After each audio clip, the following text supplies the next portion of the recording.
Bonjour à tous, bienvenue dans ce webinaire 360 Learning et Supermood sur comment faire évoluer ses collaborateurs en interne. Vincent, coucou, bonjour. Bonjour. Je suis hyper content de t'avoir. Tu fais partie de 360 Learning. Tu as beaucoup d'expérience, à 360, chez 360, et globalement dans une carrière d'accompagnement de tout ce qui est fonction RH, collaborateurs, etc. Est-ce que tu peux nous dire en 2 mots qu'est-ce que 360, qu'est-ce que vous faites, où vous en êtes, etc. Et toi, quel rôle tu joues là-dedans et pourquoi tu es là, en gros? Avec plaisir. Ouais.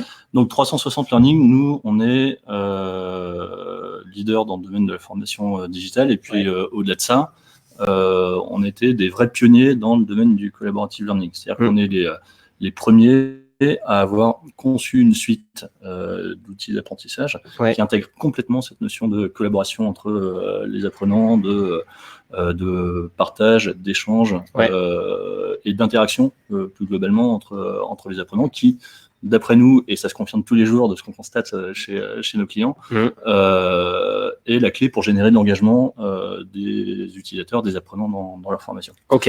Donc c'est dans ce sens-là qu'on était pionniers. Aujourd'hui, on compte un peu plus de 1200 clients dans 160 pays. Et on est un peu moins de 200 personnes réparties entre Paris, New York et Londres. Bientôt plus, puisque vous venez de lever pas mal d'argent, il me semble. Alors effectivement, on a fait une belle levée de fonds de 40 millions de dollars il y a quelques mois de ça, d'une part pour soutenir et déployer notre vision sur laquelle je reviendrai un peu plus tard, et puis pour soutenir notre forte croissance, notamment aux États-Unis, puisqu'on s'est implanté aux US depuis le début de l'année. Ouais. Eh ben super. Et est-ce que tu peux nous en dire un petit peu plus sur toi? Qui c'est Vincent? Qu'est-ce qu'il fait? Alors Vincent, il est chez 360 ce qu'on appelle un stratégique client success partner, c'est-à-dire que j'accompagne mes clients, à l'occurrence très grands comptes, Michelin, Veolia par exemple, dans l'intégration de la formation digitale dans leur processus de formation plus global.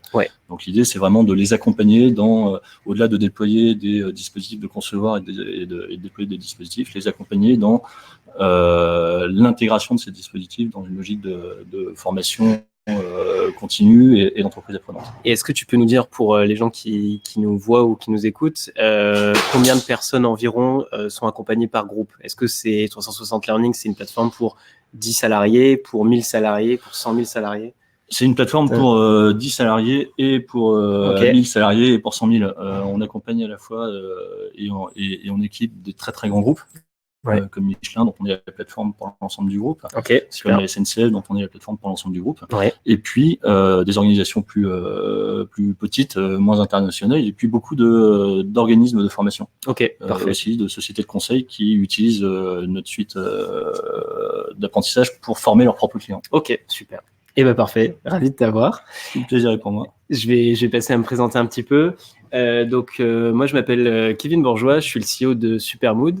J'ai une formation de data scientist qui m'a amené à créer une solution de people analytics pour essayer de comprendre l'engagement des salariés dans les entreprises et voir comment tout ça évolue en fonction des impacts, des événements, des formations notamment. C'est pour ça qu'on se fait un petit webinaire à deux. Et voilà. Pour vous présenter rapidement Supermood, nous, on est une solution aussi qui est dédiée aux PME jusqu'au groupe du CAC 40, donc de 20-30 salariés jusqu'à des centaines de milliers. On a la moitié du CAC 40 en clients, on est leader français sur le marché de la mesure de l'engagement. Et donc, on accompagne nos clients pour identifier quels sont les leviers d'engagement dans leurs entreprises, d'essayer d'avoir pas mal de granularité et de créer un dialogue constant avec les salariés. Parce qu'on va le voir, que ce soit sur la formation ou sur l'engagement en général, si on ne se parle pas, compliqué d'engager les gens. Donc voilà pour Supermood. Alors, comment ça va se passer? Le webinaire, c'est très simple. On va d'abord faire un petit état des lieux, vous dire en fait la formation, la mobilité interne et globalement l'évolution des collaborateurs en interne, où on en est. Est-ce que tout le monde est d'accord? Est-ce que tout le monde n'est pas d'accord? Et ensuite, on va rentrer directement dans les solutions. Le webinaire est sous forme de conversation, il est plutôt déstructuré. Donc, si vous avez des questions à nous poser sur le chat, n'hésitez pas. On pourra éventuellement rebondir en direct. Ou sinon, on fera à la fin 10 minutes, un quart d'heure de questions. Et l'idée, c'est que ça vous serve à vous. Donc, si vous voulez qu'on change le ton, qu'on vulgarise plus ou au contraire qu'on rentre plus dans les détails, il faut nous le dire. Comme ça, on s'adapte. Donc, je vais commencer par faire un petit état des lieux. Un truc assez marrant, c'est que ce matin est sortie une fuite des salaires des salariés de Microsoft. Et donc, très tôt, vers 2h du matin en France, il y a eu 400 salariés qui ont publié une étude anonymisée de leur salaire en fonction de leur niveau. Et ce qui est génial, c'est qu'on voit dans le graphe qui est derrière moi que il y a des points un petit peu partout et il n'y a pas forcément une grande linéarité qui ressort de ça. Et donc, ça pose la question chez Microsoft de l'évolution hiérarchique versus l'évolution salariale. Et donc, ce qui est assez incroyable, c'est que le papier est sorti il y a 6 heures de ça, donc c'est tout nouveau, et déjà des millions de partages, de retweets, etc., pour une boîte qui est quand même établie depuis super longtemps, et qui a donc toujours ce genre de sujet. Et donc, je pense que tout au long du webinaire, on peut garder en tête que finalement, comment on traite l'évolution et comment on traite l'équité, la justice sur l'évolution des salariés, c'est un truc qui se traite quand on est une petite boîte de 20 personnes ou quand on est un monstre comme Microsoft. Voilà. Donc voilà, c'était pour la petite introduction. Maintenant, quand on parle de mobilité interne, classiquement, on fait un choix de le classifier en 3 sujets.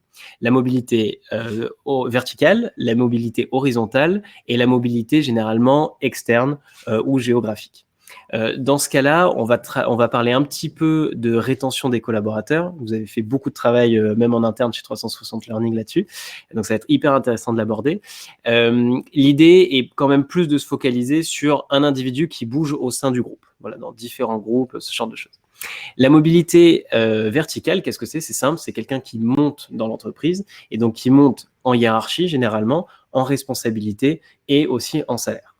La mobilité horizontale, c'est très simple, c'est je change de métier, je change de service, je change de lieu géographique, par exemple. Et la mobilité qu'on va appeler externe, c'est un changement plus radical où je change de pays, ce genre de choses. Et d'ailleurs, comme vous venez d'ouvrir les États-Unis, je pense qu'il y a plein de sujets en interne qui sont intéressants à évoquer. Donc voilà pour une définition assez basique.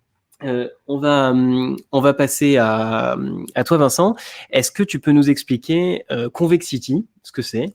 Un truc que vous avez créé chez 360 il y a pas mal de temps maintenant et que je trouve épatant et hyper intéressant. Alors, Convexity, c'est une culture d'entreprise alternative qu'on a cherché à mettre en place, justement pour favoriser l'engagement, favoriser les différents types de mobilité. Alors, pas trop externe, c'est pas l'objectif en tout cas. Donc Convexity, c'est une culture alternative qui se caractérise par une organisation très décentralisée et du coup un management extrêmement flat, très peu hiérarchisé, et par une complète autonomisation et responsabilisation de chacun sur son périmètre d'intervention. Sachant que vous êtes 200 salariés environ. On approche les 200 salariés. 200, voilà. Donc c'est pas quelque chose qui se fait à une équipe de 5 personnes, quoi. C'est un truc qui passe à l'échelle. Exactement. Et d'ailleurs, on a commencé à mettre tout ça en place. Alors, ça nécessite la mise en place d'un certain nombre de processus, justement, qui visent à assurer la transparence de l'information, la circulation de l'information, parce que justement, l'idée, c'est que chacun soit complètement autonome, donc, et toutes les informations qui lui sont nécessaires pour faire son job. Et puis, au-delà de ça, que ces informations soient accessibles tout le temps et de partout. On parlait de mobilité géographique tout à l'heure. Chez 360, c'est quelque chose qu'on fait beaucoup. On commence à avoir pas mal de collaborateurs qui s'installent ailleurs qu'en région parisienne. On a même des équipes, notamment de développeurs qui ont fait l'expérience de la mobilité géographique itinérante. On va y revenir, mais c'est une super expérience. Donc ça suppose la mise en place d'un certain nombre de processus et on a commencé très tôt à mettre ça en place. On a commencé quand on était une dizaine, une quinzaine de collaborateurs. Aujourd'hui, on est 200 et effectivement, on continue à arriver à faire vivre cette culture. Vous avez itéré dessus quand même, j'imagine. Alors, on a itéré dessus et on itère dessus continuellement. C'est-à-dire qu'on parle de dialogue, et tu as évoqué tout à l'heure la question du dialogue constant. On est précisément dans cette logique-là. C'est-à-dire qu'on est dans une itération continuelle, un réajustement perpétuel de nos processus et l'implication de tous les collaborateurs dans ces réajustements. Parfait. D'où l'engagement. Et que vous avez formulé sous ce terme de Convexity qui regroupe tout ça. Je vous invite, on va en reparler et voir comment 360 et sa culture s'est adaptée justement aux mobilités internes chez vous. Vous pouvez voir sur Internet, vous tapez 360 Convexity et il y a une présentation super bien faite sur tous les domaines. Top, on va rentrer un petit peu plus dans le dur du sujet et se dire qu'est-ce que les salariés et à l'inverse la RH ou les dirigeants pensent sur la mobilité interne et sur la formation. Donc je vais sortir quelques stats que je trouve pas mal. La première, c'est sur la mobilité. C'est une étude qui a été réalisée pour le ministère du Travail sur un panel représentatif fin 2018. Donc c'est des stats assez fraîches. On se rend compte que en fait il y a que 79%. Il y a 79% des entreprises qui déclarent inciter leurs salariés à la mobilité interne. Et de l'autre côté salarié, en fait, on se rend compte qu'il n'y a que 33% des gens qui pensent que les entreprises les poussent ou les encouragent en tout cas à de la mobilité interne. Donc là, on voit déjà qu'il y a un gap qui est assez énorme entre ce que pense le salarié et ce que pense la RH qui en est responsable. Côté formation, c'est pas mal. On voit qu'il y a 28% des salariés, eux, qui pensent que ils sont assez formés et que leur formation répond aux attentes des entreprises. Et quand on demande côté des RH pourquoi en fait on doit former et pourquoi on doit digitaliser la formation, on se rend compte que les deux priorités, c'est la réduction des coûts, donc c'est les budgets, et 2, c'est le fait de pouvoir former plus de monde. Voilà. Et en 3, et assez loin derrière, il y a l'évolution de l'individu, il y a avoir accès aux compétences nécessaires pour l'entreprise, etc. Et donc, c'est assez marrant parce qu'on se rend compte qu'on est maintenant dans une économie justement, de la formation, et pas une formation au service de la performance. En tout cas, dans ce qui est remonté par l'enquête. Je pense que vous voyez plein de réflexions dans ce genre de la part des DRH. Vous, côté 360, qu'est-ce que vous constatez? Qu'est-ce que tu penses que les DRH pensent? Et qu'est-ce que vous pensez? Ça fait beaucoup de questions. Ça fait beaucoup de questions. D'abord, effectivement, la vision, la formation en ligne, ça permet de former plus vite et pour moins cher, avec en plus un retour sur investissement qui est assez facile à mesurer, parce que je fais rapidement des économies sur tout ce qui est frais de formation, etc. C'est une vision extrêmement classique. Nous, ce qu'on constate aujourd'hui, c'est que au-delà de ce que ça permet, de ce que le numérique permet de faire en termes de diffusion plus massive de la formation, c'est surtout le numérique, c'est un vecteur hyper puissant. Le digital, c'est un vecteur hyper puissant de faire se rencontrer justement les aspirations des salariés ou des collaborateurs et la capacité de l'entreprise à y répondre. Ce que je veux dire par là, c'est que aujourd'hui, si on veut générer cet engagement des salariés, si on veut favoriser leur montée en compétences, si on veut favoriser les mobilités, quelles qu'elles soient, il y a un gros enjeu d'accompagnement des salariés, notamment par la formation, et que le digital permet de répondre à cet enjeu qui se résume qui se résume en beaucoup plus de choses que ça, mais notamment comment j'identifie les besoins, comment je permets aux salariés d'identifier ces besoins. Premier problème. Comment j'identifie ou comment je fais face à ces besoins. Deuxième problème, sachant que si je ne fais pas face aux besoins, je génère une frustration et par conséquent un désengagement qui sont nuisibles à la performance. Tout à fait. Et puis derrière, comment je réajuste continuellement la manière dont je réponds à ces besoins au fil du temps en fonction des feedbacks des premiers intéressés. Comment j'itère Exactement. Hyper intéressant. On va passer en fait assez vite aux solutions parce que c'est bien de présenter des problèmes, mais il faut qu'on puisse y répondre. De notre côté Supermood, on va avoir cette casquette plus quel impact sur l'engagement et la motivation globale des salariés de la formation. Et on va prendre un spectre que je trouve pas assez évoqué, c'est que la formation, elle est souvent tournée vers un individu, mais en fait, elle a un impact sur un groupe. Et pareil pour la mobilité interne. On pense souvent à la personne qui passe manager ou la personne qui quitte son département. Mais en fait, qu'est-ce qui se passe pour ceux qui n'ont pas évolué ou ceux qui accueillent justement cette nouvelle personne. Et du coup, on a plein de stats sur comment les leviers d'engagement évoluent en fonction d'un événement comme de la mobilité. Et c'est ce qu'on va partager. Let's go. Let's go. Allez, c'est parti. On passe du coup sur les pistes de solutions. Je vais commencer rapidement par rapport à Supermood. Supermood, nous, on classifie l'engagement selon 10 leviers. Un de ces leviers, c'est l'évolution. Et donc, ce qui est intéressant dans le levier d'évolution, c'est qu'il y a plein de choses. Il y a justement cette évolution de compétences et il y a cette évolution plutôt hiérarchique. Et en fait, même en dessous de ces sous-leviers, on peut en rajouter d'autres. C'est-à-dire qu'il y a, est-ce qu'on m'encourage et on suit ma carrière ? Est-ce que j'ai des possibilités d'évoluer ou non? Et côté formation, ça va être plutôt est-ce que j'apprends au quotidien? Ou si j'ai un besoin vraiment pressant de faire un pivot dans ma vie, dans ma carrière, est-ce qu'on m'accompagne ou pas? Voilà. Et on se rend compte que c'est un gros sujet qu'on appelle évolution, mais derrière, il y a plein de ramifications qui sont traitées parfois par la formation, parfois par la mobilité, parfois par un peu des deux. Et en plus, dans nos 10 leviers, on a des leviers qui s'influencent les uns les autres. Exemple, l'évolution, j'évolue en position de manager, là j'ai des sujets de management, de rôle, d'autonomie, de responsabilité qui arrivent d'un coup. Et donc ça fait fluctuer tout ça. Et donc au fur et à mesure, je vais nous ramener à un petit peu tous ces leviers pour dire nous on constate par rapport à ce que vous faites chez 360 que l'impact sur les salariés, ça a tel ou tel impact. Ok ? Donc voilà. Et le deuxième truc dont je voulais parler, c'était que généralement, on considère un groupe de salariés comme ça, ici, c'est-à-dire un groupe bien fermé avec des gens qui ont à peu près les mêmes aspirations, les mêmes métiers, etc.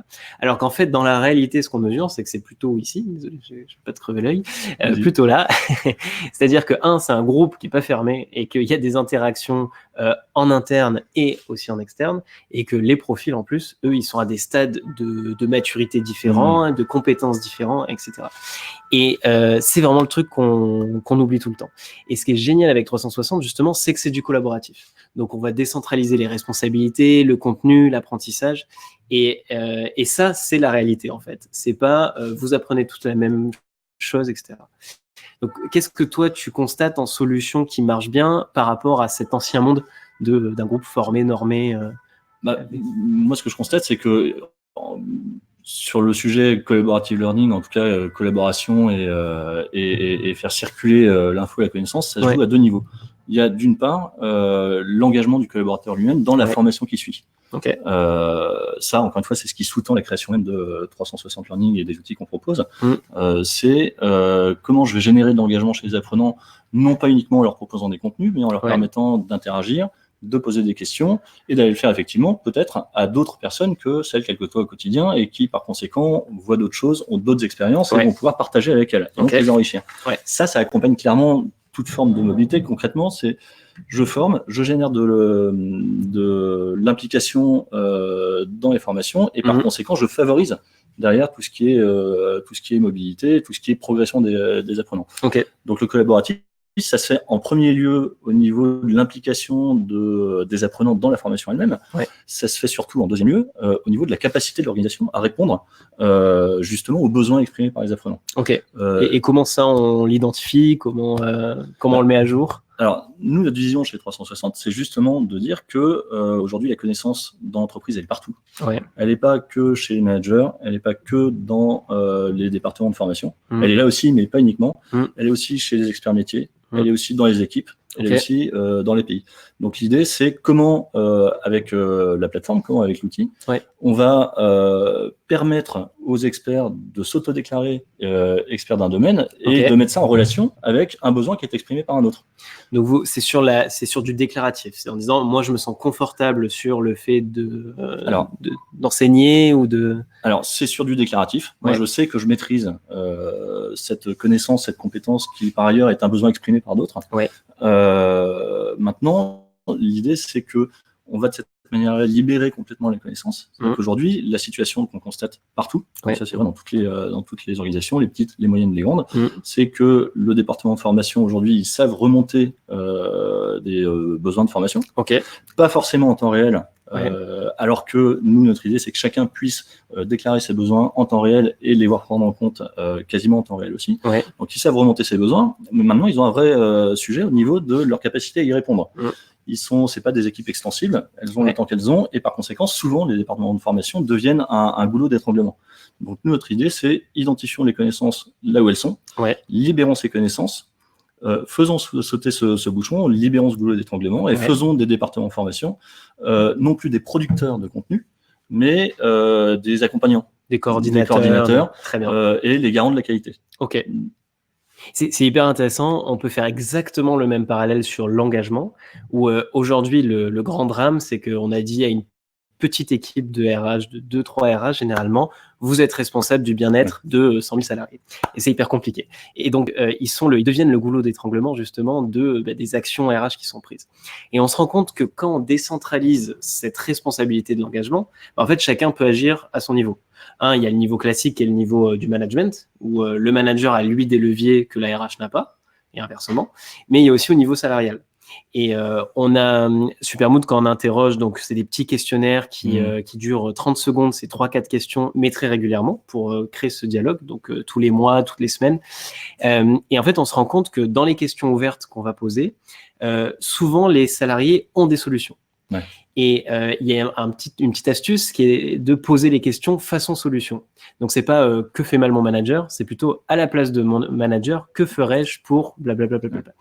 Et les stats qu'on a sortis, c'est qu'il y a 73% des plans d'action qui sont pris par nos clients qui viennent en fait du terrain et pas justement de l'entité un peu goulot qui est l'ARH à qui on a mis toutes les responsabilités dessus. Donc je fais le parallèle et c'est exactement la même chose. C'est exactement ça. Et une autre, ça me fait penser à une autre chose qu'on fait. En termes de questions ouvertes, on a un binôme de questions qu'on aime assez bien, qui est tout bête, qui est vous posez à vos collaborateurs sur quel sujet aimeriez-vous être formé ? Vous avez plein de remontées. Et la deuxième question, c'est sur quel sujet vous pourriez former d'autres personnes. Exactement. Et après, vous faites le match. Et c'est assez sympa parce que ça valorise énormément le formateur, ça réduit les coûts. Et en plus, ça crée des relations interpersonnelles et entre collègues qui sont très très fortes. Et de notre analyse, ça serait intéressant de savoir ce qui remonte chez 360 Learning, mais les besoins en formation sont généralement déjà là, c'est-à-dire qu'on a déjà les compétences en interne, et 2 sont assez simples. Nous, notre top, c'est 1, anglais, 2, Excel. Vraiment, c'est assez marrant, sur les populations cadres en tout cas. Et après, on a des choses assez métiers, mais généralement, le type dans le bureau d'en face est à même. Et donc, dans cette logique de coordination, nous, on a vu pas mal d'utilisateurs de Supermood créer avec la formation cette petite coordination entre, on a des sachants et des gens qui veulent apprendre, comment on les met ensemble. Vous, en termes de demande, en termes de plan d'action, comment ça se passe ? Déjà, la première chose, c'est que c'est exactement ce qu'on constate aussi. Alors, non seulement j'ai d'un côté la demande et puis la capacité à y répondre, mais la même personne peut, sur un certain sujet, être en demande et sur un autre sujet, être en capacité à y répondre. C'est-à-dire que c'est complètement imbriqué. Tout le monde apporte à tout le monde et toutes ces connexions se font de cette manière-là. Tout à fait. Voilà. Concrètement, nous, on constate quelque chose qui est extrêmement similaire. Alors, après, comment ça se met en place ? L'idée, c'est vraiment de libérer cette connaissance et de donner à qui la maîtrise, la possibilité de la partager. D'où la plateforme. Voilà. Et évidemment, l'idée, c'est pas de laisser partager des connaissances de façon entre guillemets un peu anarchique. Donc derrière, l'idée, c'est aussi de voir comment on autorise ou comment on permet la gestion, le pilotage de tout ça, qui se fait du coup par la formation.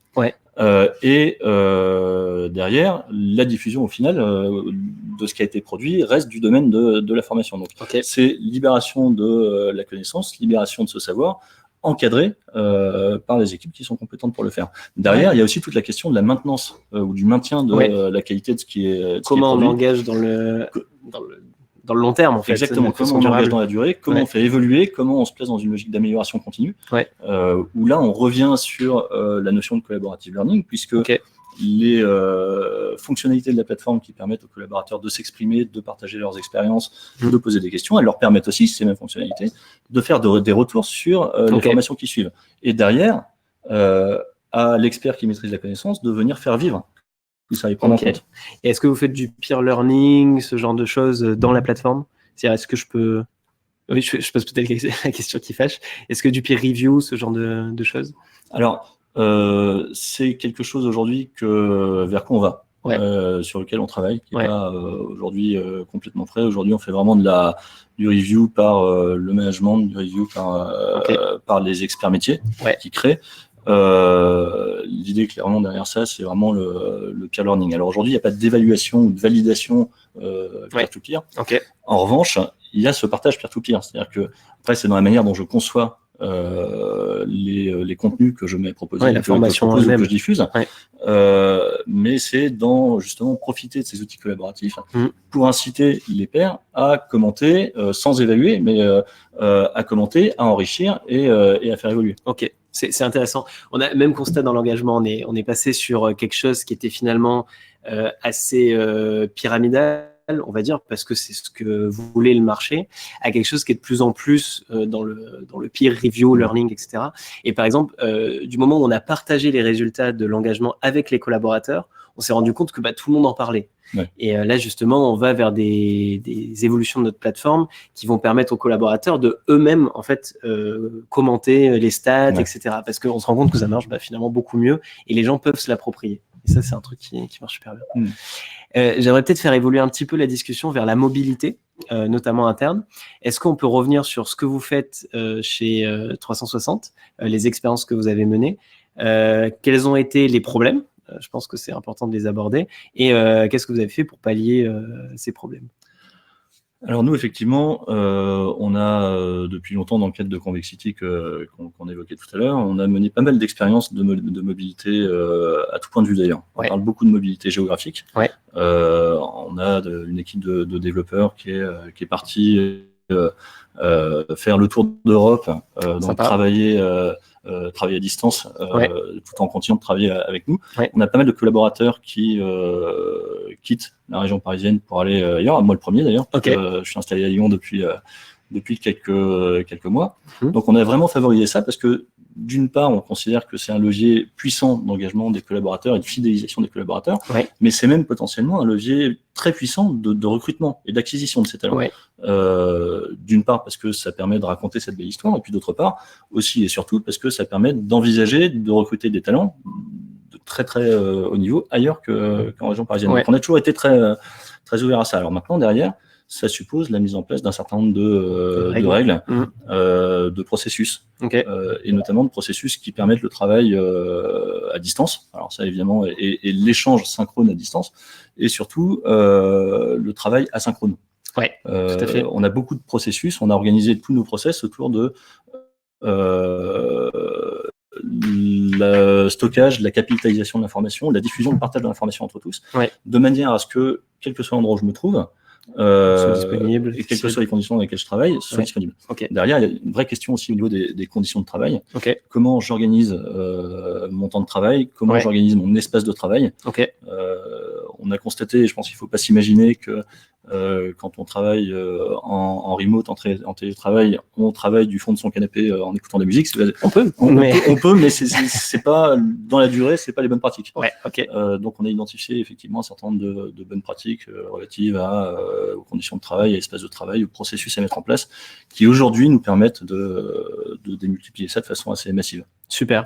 Ça me fait penser, juste pour Karine et Laurence qui ont posé des questions, on va y répondre juste après cette séquence.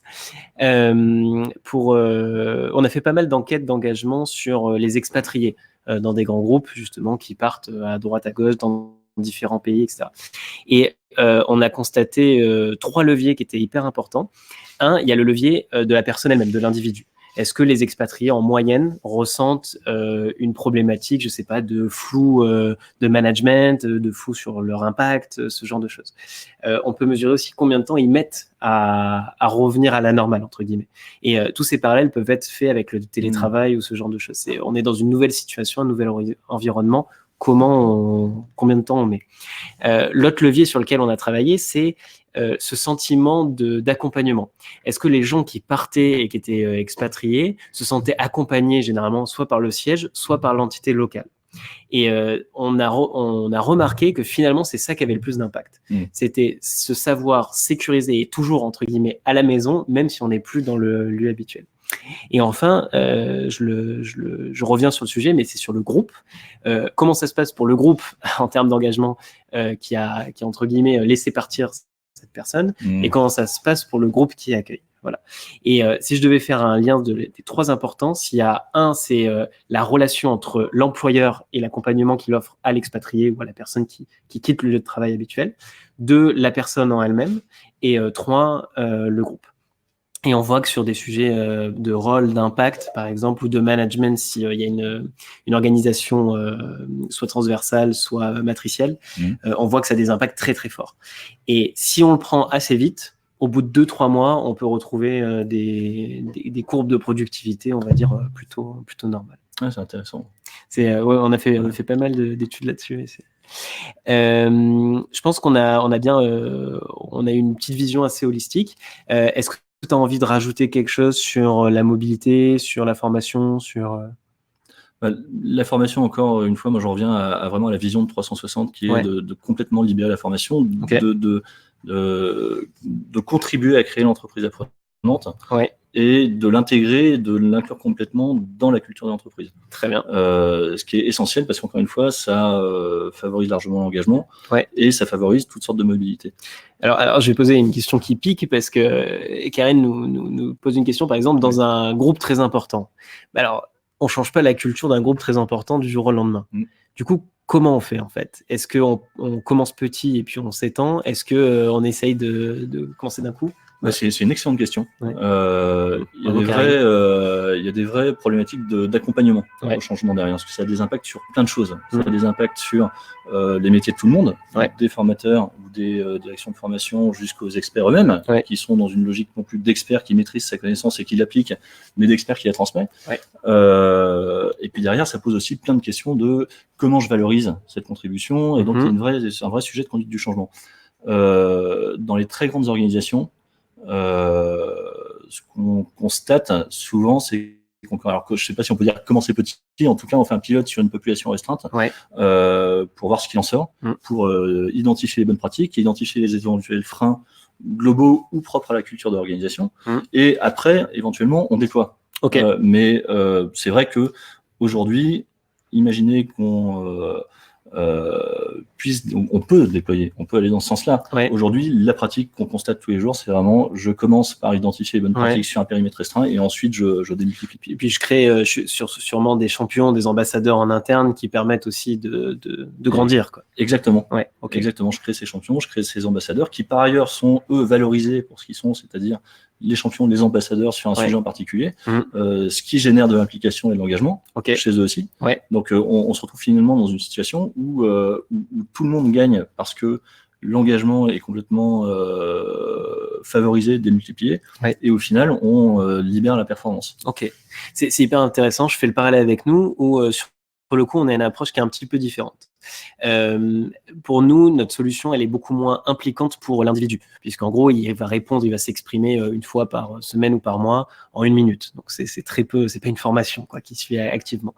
Et ce qu'on constate qui marche le mieux, c'est d'abord de faire un déploiement général et donc de commencer à sonder globalement dans l'entreprise le pouls 1 fois par mois avec 3-4 questions, donc quelque chose qui est assez peu impliquant, que ce soit pour l'employeur ou pour l'employé, mais qui donne au moins ce momentum, voilà, on vous écoute, on crée le dialogue, et ce dialogue, chaque mois ou chaque semaine, on va l'avoir. Et en parallèle de ça, lancer sur une entité quelque chose d'un peu plus profond, où là, on va poser des questions moins transverses et plus opérationnelles pour pouvoir rapidement amener des actions très précises. Et ensuite, pareil, on a nos ambassadeurs qui permettent de diffuser la bonne parole de l'engagement, entre guillemets. Mais c'est intéressant de voir que là, je fais le parallèle en direct sur le niveau d'implication, peut-être, demande plus ou moins d'ambassadeurs en fonction de la taille du groupe. C'est-à-dire, est-ce que si c'est très impliquant, peut-être commencer petit pour grandir. Si ça l'est peu, on peut peut-être viser d'abord quelque chose de grand pour ensuite spécialiser, en fait. Ça peut être une démarche aussi, et à ce moment-là, ça pose directement la question du sujet sur lequel je lance ces expérimentations. C'est sûr. Eh ben c'est top, merci. On va passer aux questions, il y en a déjà, donc ce webinaire, il est pour vous, on n'en fait jamais 2 pareils. Donc, on va commencer à répondre aux questions. Vous pouvez les mettre soit dans le chat, soit dans l'onglet questions. On va faire le switch. On va prendre la première question de Laurence qui est pouvez-vous détailler le peer review? Qu'est-ce que c'est le peer review? Le peer review, c'est le fait de permettre aux gens qui, au sein d'une organisation, occupent des fonctions, des rôles comparables, entre guillemets, s'évaluer eux-mêmes ou de s'accompagner entre eux. Voilà. Ce que je peux rajouter, c'est que c'est toujours une sanction, c'est-à-dire que dans le sens noble de sanction, où on donne un avis et qui est subjectif ou objectif sur un travail.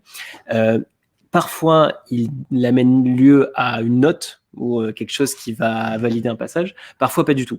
Et du coup, il y a plusieurs niveaux de peer review. Voilà. Et puis, vous pouvez faire du peer review dans une même équipe, en direct, par exemple. Vous avez une équipe de développeurs, un qui programme, l'autre qui regarde l'autre programmer et qui lui pointe au fur et à mesure ses erreurs. C'est une forme de peer review. Voilà. Donc, elle est hyper multiple. Elle est de plus en plus développée parce qu'on se rend compte que ça a énormément de bénéfices. Maintenant, il faut bien la cadrer, il faut bien mettre les règles parce que si chacun a sa grille de lecture, c'est assez compliqué. Et je suppose que vous êtes arrivé à un niveau de maturité où vous comprenez chez 360 qu'est-ce qui marche, qu'est-ce qui marche pas, et vous allez du coup vers faire ce genre de pratique. D'une part, et qu'on s'applique par ailleurs nous-mêmes. On a mis en place aussi, toujours dans le cadre de Convexity, puisqu'on est dans cette logique d'organisation hiérarchiquement la plus plate possible. Finalement, on est plutôt dans une logique, pour nous, peer review, c'est plutôt une logique de coaching, ou d'entre-coaching que d'évaluation. Et oui, on se l'applique à nous-mêmes avec des processus au terme desquels, régulièrement, chacun d'entre nous demande à 3 de ses collaborateurs, 3 des personnes avec lesquelles il travaille, de plusieurs métiers différents, d'organiser un feedback et de transmettre le feedback. Un truc précis. Super. Top. On va prendre la question de Karine. Donc, dans un groupe très important, comment identifiez-vous de façon objective des compétences comportementales fortes chez les uns qui peuvent servir à d'autres et qui doivent développer ces mêmes compétences? C'est une question hyper intéressante. Je commence le sujet. Donc, sur le sujet de l'engagement, c'est un terme assez chapeau avec plein de dimensions. Donc, on l'a vu, nous, dans nos dimensions, on a des choses comme le bien-être, mais aussi on a des choses comme la performance, le sens, l'évolution, ce genre de choses. Comment on va l'identifier, par exemple, avec Supermood? Vous allez interroger régulièrement vos collaborateurs, donc vous allez avoir des datas sur ces différents leviers. Ces datas, elles vont évoluer au fur et à mesure que votre entreprise évolue et que les gens grandissent dans votre entreprise. Et ce qui est intéressant, c'est qu'on va pouvoir comparer les équipes entre elles. Et donc, vous avez soit une comparaison avec ce qu'on appelle une carte de chaleur, où vous avez vos équipes comme ça et les leviers d'engagement, ou vous avez des algorithmes qui vont comparer automatiquement en vous disant, on se rend compte que les managers de moins de 30 ans en Auvergne sont excellents sur le sujet de la reconnaissance, bien meilleurs que le reste du groupe. Voilà. Et grâce à ça, en fait, l'étape d'après, c'est d'essayer de comprendre pourquoi ils sont si bons et ensuite de généraliser. Voilà. Et ce qu'on se rend compte également en termes d'engagement, c'est qu'il n'y a aucune équipe qui est soit parfaite, soit nulle. C'est toujours un mix de plusieurs choses. Et c'est là où l'idée, c'est de détecter les bonnes pratiques et de les généraliser assez vite. Et ça peut se faire selon moi, qu'avec de la data bien dure. Au contraire, d'essayer de faire ces échanges, c'est-à-dire que si une équipe A est très forte sur un sujet et une équipe B sur un autre, mais par contre, ils ont des faiblesses qui sont inversées, les faire se rencontrer et chacun apprendre, c'est un truc qui marche super, super bien. Et en plus, ça crée de l'engagement parce que vous avez cette motivation intrinsèque de « j'apprends quelque chose » et du coup, je suis aussi plus ouvert à ce qu'on m'apprenne. Je ne sais pas si tu as quelque chose de plus peut-être métier à... Alors d'abord, c'est une vraie question et qui, à mon sens, ne concerne pas que les groupes très importants, qui concerne tout le monde. Parce que dès qu'on parle de compétences comportementales, par définition, on introduit une notion de subjectivité. Tout à fait. Alors, c'est vrai que le premier réflexe qu'on peut avoir, c'est de se dire je déclare maîtriser telle compétence comportementale. Un autre collaborateur de l'organisation, petite, moyenne ou grande, déclare en avoir besoin.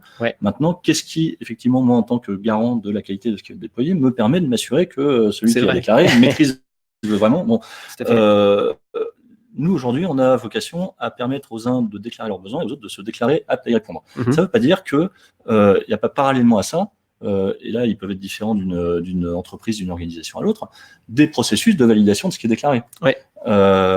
Mais c'est vrai pour le comportemental comme pour le reste. Je peux déclarer que je suis expert en lead generation et que je peux former tout le monde. Je le déclare. derrière, le rôle des directions de formation, des directions RH, c'est aussi de s'assurer que ce que j'ai déclaré correspond à la réalité. Et vrai. Ouais. Et que ça a un impact. Et que ça a un impact. Et l'impact aussi est déclaré. Aujourd'hui, dans la plateforme, quand je me déclare expert dans un domaine, je me déclare expert dans le domaine, j'évalue l'impact que je peux avoir en termes de potentiel de personnes que ça peut toucher, que ça peut intéresser, etc. Encore une fois, ce sont des données déclaratives. Donc derrière, il y a nécessairement des processus de validation qui peuvent être très simples, reprendre contact avec la personne qui a développé et pousser un peu l'interview, qui peut être un peu plus complexe. Mais de toute façon, et on en revient un peu aussi à la question de l'accompagnement au changement, de la mise en place de processus dans l'organisation, de toute façon, on a derrière des process de validation de ce qui est déclaré à mettre en place. Top. Cette mesure d'impact, elle est importante. Par exemple, quand on travaille sur des grands groupes, on va travailler, nous, chez Supermood, plus sur des groupes et pas sur un individu en particulier. Et donc, on va voir, par exemple, une formation en management ou en communication non violente, ce genre de choses. On va voir sur le groupe quel est son impact 1 mois, 2 mois, 3 mois après la formation. Et donc, l'intérêt, c'est est-ce que la formation a servi à quelque chose ? On va prendre une autre question de Romaric qui nous pose la question: est-ce que les définitions de peer review et co-développement sont similaires pour vous? Pour moi, non. L'une inclut l'autre. Le co-développement, c'est quelque chose de global qui est je progresse en m'aidant des autres. Le peer review va être la même chose appliquée à un sujet en particulier. C'est sur ce travail, je vais demander aux autres de revoir mon travail. Voilà. Par exemple, un coach n'est pas forcément quelqu'un qui va faire du peer review. C'est quelqu'un qui va essayer de me faire progresser globalement. Je peux faire aussi du peer review sans du co-développement en me disant corrige ma copie et moi je corrige la tienne. Voilà, c'est un sous-ensemble. Je sais pas si... Complètement d'accord avec la distinction. Top. Bon, parfait. Je dis pas que des bêtises. Alors, je vais prendre dans les questions. Alors, bonjour. N'y a-t-il que principalement de la formation pour faire évoluer en interne ou y a-t-il d'autres leviers aussi forts? Alors, ça dépend de l'évolution, je pense, en interne qu'on veut noter. Est-ce que tu as un avis là-dessus? Moi, j'ai quelques pistes. Moi, je te laisse la main sur ce sujet-là. D'accord. Alors, peut-être pour essayer de sortir des sentiers battus et des solutions classiques de j'apprends telle compétence qui me permet d'accéder à tel poste ou ce genre de choses. Quelque chose qu'on a constaté et qu'on a expérimenté chez Supermood, c'est le fait d'envoyer son collaborateur voir ailleurs, entre guillemets. Et c'est-à-dire le sortir dans l'entreprise. Chez Supermood, on a déjà accueilli 4 collaborateurs à des périodes différentes de grands groupes qui sont restés pendant 1 mois chez nous. L'idée était que le grand groupe payait le salaire du collaborateur, mais ne payait pas de coût de formation. Et nous, on accueillait et on formait le collaborateur souvent à des méthodes d'innovation, des méthodes start-up ou à des sujets très précis sur l'engagement, puisque c'est notre cœur de métier. Et ce qu'on a constaté, c'est qu'il y a une progression du collaborateur qui est incroyable en 1 semaine ou 2. Voilà. Les missions duraient entre 2 et 5 semaines. Et vous voyez que, en fait, immerger quelqu'un dans un environnement dont il n'a pas du tout l'habitude, ça lui montre ses forces, ses faiblesses, ses envies, etc. Et globalement, le résultat a toujours été positif, que ça soit pour nous en tant que start-up, parce qu'on a beaucoup appris aussi des méthodes de grands groupes, etc. Et pour le salarié et pour l'employeur, avec les salariés généralement qui reviennent avec un air frais, avec plein d'autres idées, et avec des compétences concrètes aussi qui sont plus fortes. Et alors, je caricature, mais on va aller de je me rends compte que parfois, j'ai pas de feuilles dans l'imprimante et je dois changer les feuilles moi-même. Donc, c'est un côté très doueur. Ou à la fois, stratégiquement, en fait, je me rends compte que la stratégie d'une startup, c'est une stratégie qui doit être exponentielle, qui est quand même très cadrée, avec des investisseurs derrière qui poussent beaucoup. Voilà. Et donc, je vois une autre réalité, en fait, que mon monde. Donc voilà, peut-être une piste de réflexion. Il faudrait peut-être, si vous voulez, reposer la question sur une dimension plus précise pour qu'on puisse apporter. Je ne sais pas si tu as des choses à ajouter là-dessus. Sur ce sujet-là, non. Parfait. On a encore 2 minutes. Une question de Charlotte sur la formation qui est intéressante. Bonjour, comment former le plus grand nombre de collaborateurs à devenir eux-mêmes formateurs ou accompagnateurs ou producteurs de contenu de formation? Avez-vous des bonnes pratiques pour piloter ceci? Alors ça, c'est pour toi. C'est ce que j'ai compris. Ouais. Ouais. Alors c'est là aussi une excellente question, c'est-à-dire qui est un peu en lien d'ailleurs peut-être avec la question qu'on va voir ensuite. Je fais un peu de teasing sur la prochaine, mais Ouais. Aujourd'hui, nous on considère que c'est avant tout à la plateforme, donc à la plateforme 360 Learning, de donner les premiers outils qui vont permettre de faire de l'expert informateur. Ouais. Ça veut dire que quelqu'un qui se déclare comme expert dans un domaine et à qui on reconnaît ce rôle, ouais. on lui attribue un rôle dans la plateforme qui lui permet de créer du contenu, ce qui déclenche automatiquement l'accès à un certain nombre de fonctionnalités, de contenus de formation qui lui expliquent comment marche la plateforme et comment créer ses contenus, ce que sont les bonnes pratiques de conception pédagogique d'un module de formation en ligne. Donc c'est fonctionnellement déjà la plateforme qui fournit ce premier niveau d'accompagnement de l'expert. Okay. Après, nous, on accompagne nos équipes aussi.